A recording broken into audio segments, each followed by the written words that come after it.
তাহলে আমরা বলি এইখানে নাম আছে দুটি অনুবাদে ভালো, একটি সঠিক অনুবাদ, একটি কবি অনুবাদ, আরেকটি অনুবাদ হয় মঞ্জুরি অনুবাদ বলা।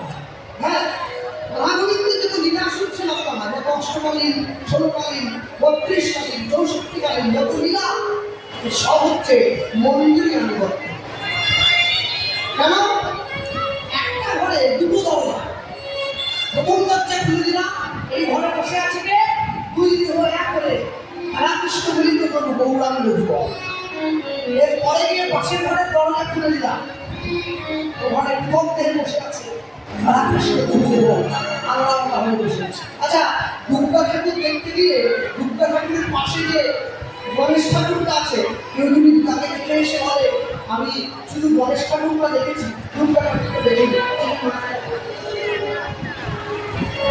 গৌরকে দেখা মানে তো আপনি রামকৃষ্ণকে দর্শন করেই দিচ্ছেন, আলাদা করে দেখবেন, দর্শন তো হয়ে গেল।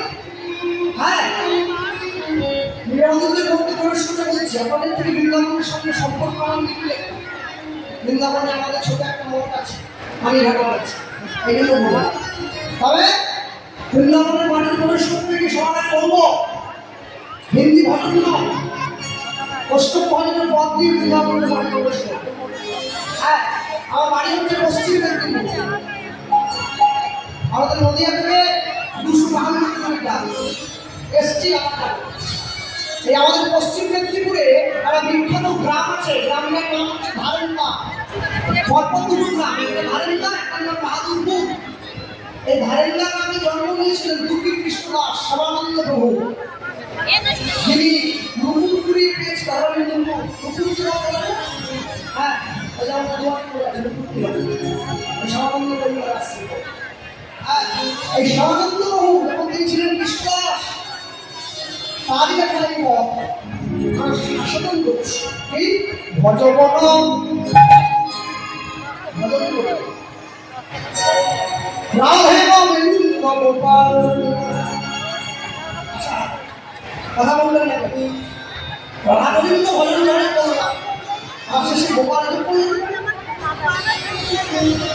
দেখে রাধা গোবিন্দ যেখানে সেবা হচ্ছে, তার চরণের নিচে গোপালকে বসে আছে, ছোট্ট গোপাল। গোবিন্দ সেবা করতে গিয়ে গোবিন্দকে শৃঙ্গার করার পর যদি আপনার মনে ভাব আসে আমি গোবিন্দকে এত সুন্দর লাগছে, গোবিন্দের পদে কিছু নিয়ে আমি কিন্তু পারবো দেওয়া যায় না। কেন? অপরাধী হয়ে যেতে হবে, সেবা করা ভগবানের মনকে সবাই চুম্বন করতে পারবে। এই ক্ষেত্রে ভগবান গোপালকে হয়ে বসে বাৎসল্য ভাব চলে যায়, বর্তমানে জড়িয়ে ধরুন কিচ্ছু ভগবান জন্মদিনে জন্মাষ্টমীতে গোপাল ঠাকুরকে রূপে ক্যাডবেরি দেয়, গোবিন্দকে দেয় এখানে বাৎসল্য ভজবন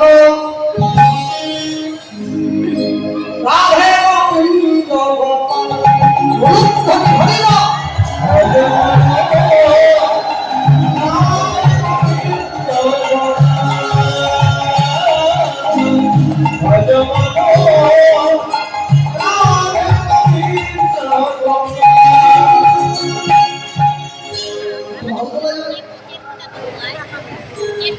সনাতন ধর্মকে জেনে গিয়েছে আর চিন্তা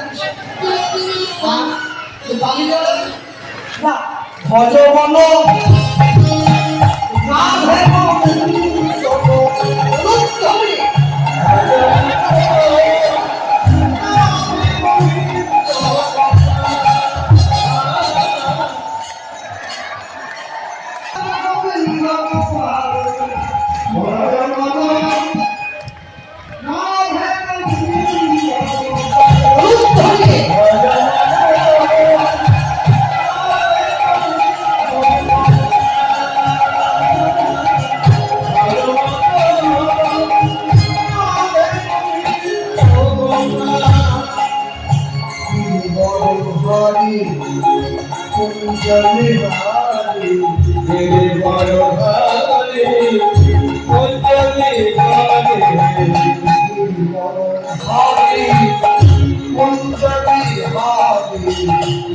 বদলানি পুত্র বিধানে ব্রজ জীবন নন্দনা